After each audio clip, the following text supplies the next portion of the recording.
Hey! Overwhelmed by your goals? Too stressed because of that long to-do list? You know what to do? Just take a step. Move forward and do something. You might just feel better. Because one step, even that tiniest little step, is still a step forward. And technically, that still brings you closer to your goal.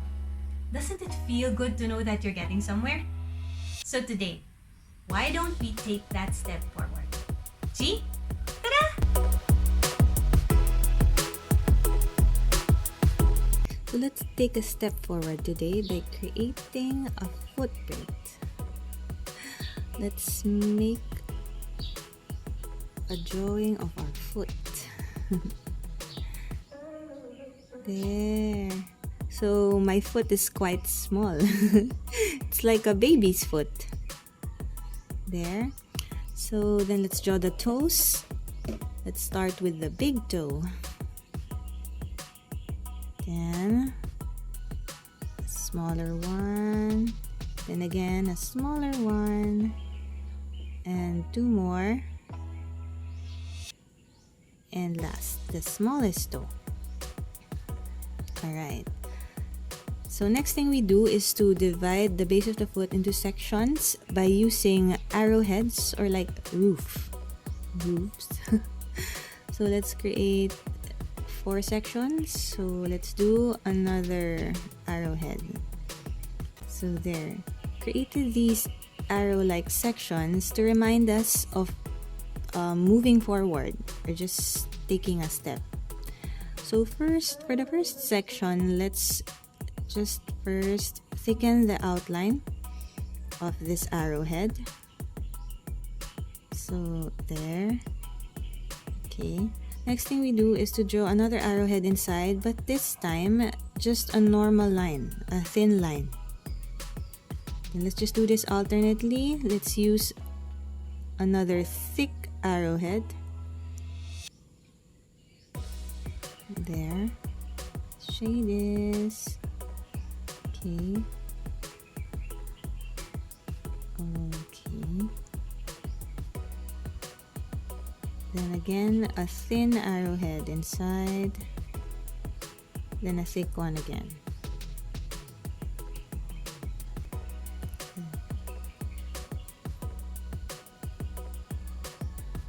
Okay.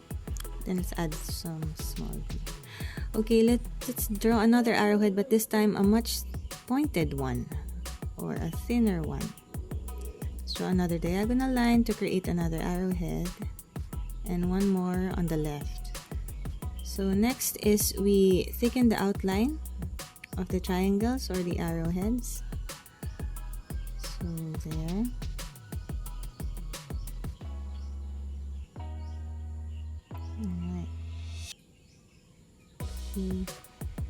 We do this also with the other arrowheads in this section.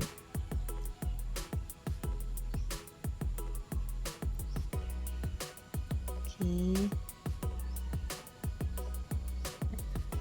Then after this, let's draw a small arrowhead inside. Okay. But this time, let's shade them.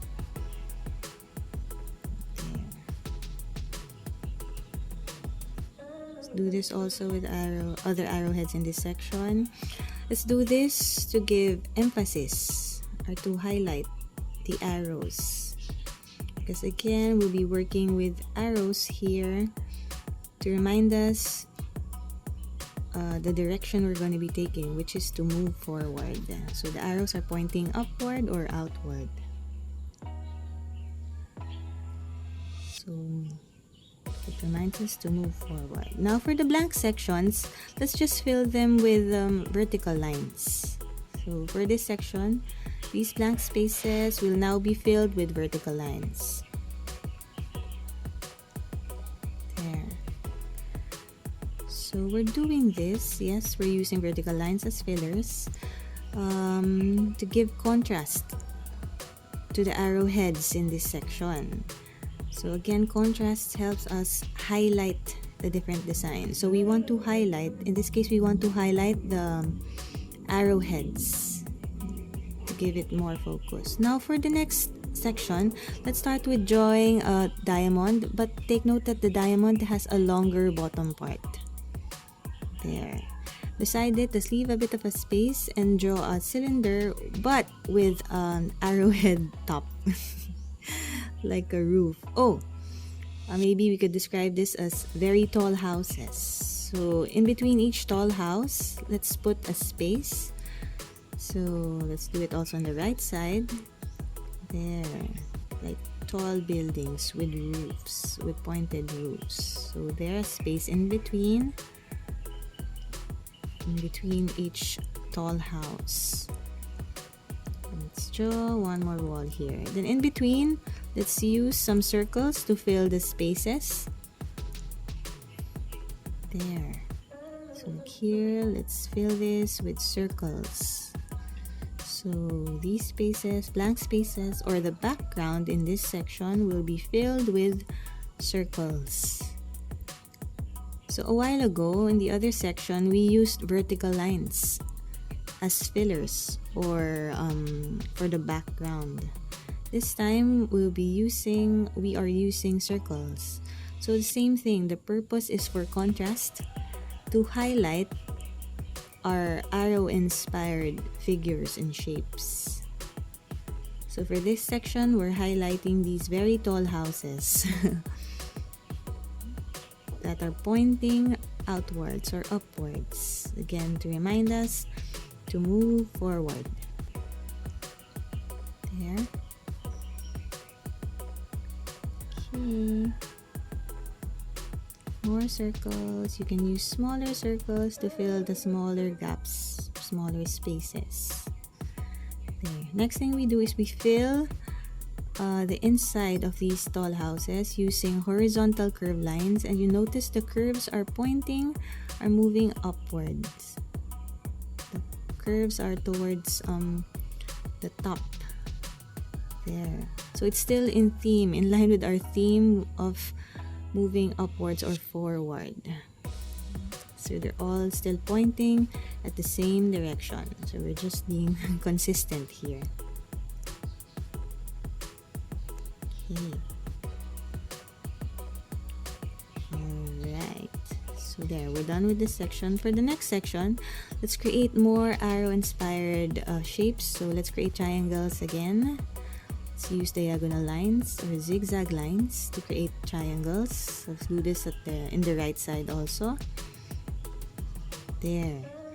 And next thing we do is to outline all the lines in this section to make it thicker. Let's thicken all the lines in this section. So let's start with the upper part of this section. There. Okay. Yes. So this is a good way to to show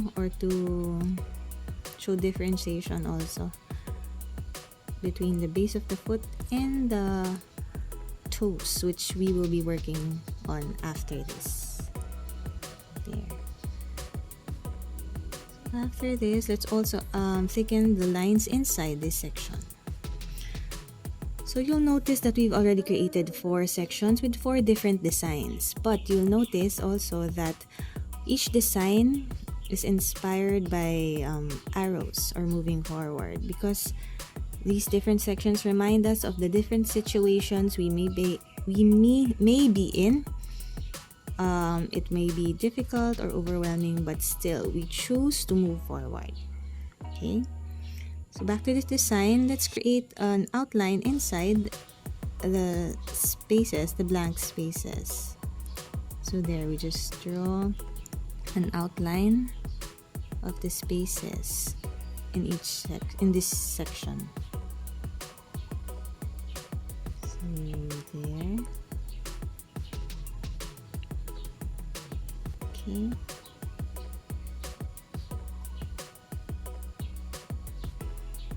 More triangles for us. More arrows. Right.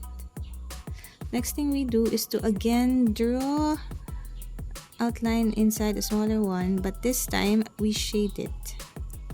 So there, a smaller triangle inside the triangles, then we shade it. Don't know if you see it. So here also, let's squeeze in a smaller triangle. So here, there.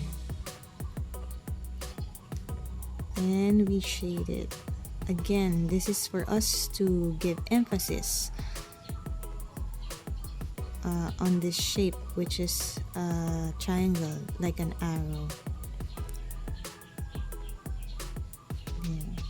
To make it easier, you can use a thicker pen if you have one for easier shading. A small one here.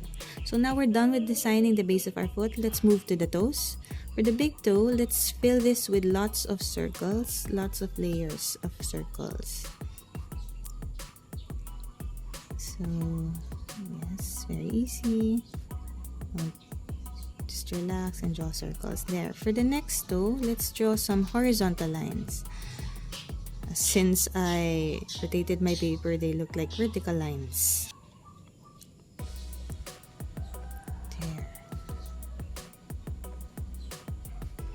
Okay, then let's move to vertical lines, the real vertical lines there.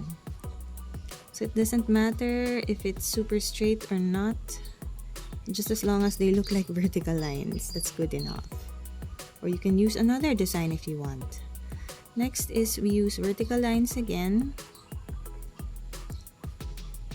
There. But this time with a combination of horizontal lines. There. So in the end, it will look like another design also. And for the last toe, the smallest one, let's use diagonal lines.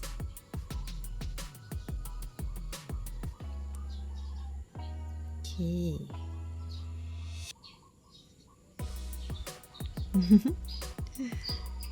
Look at my diagonal lines, but they still look like diagonal lines. Okay, but we're not yet done. Next thing we do is we outline each of the toes. Let's make it, let's thicken the outline of each of the toes. Why? So that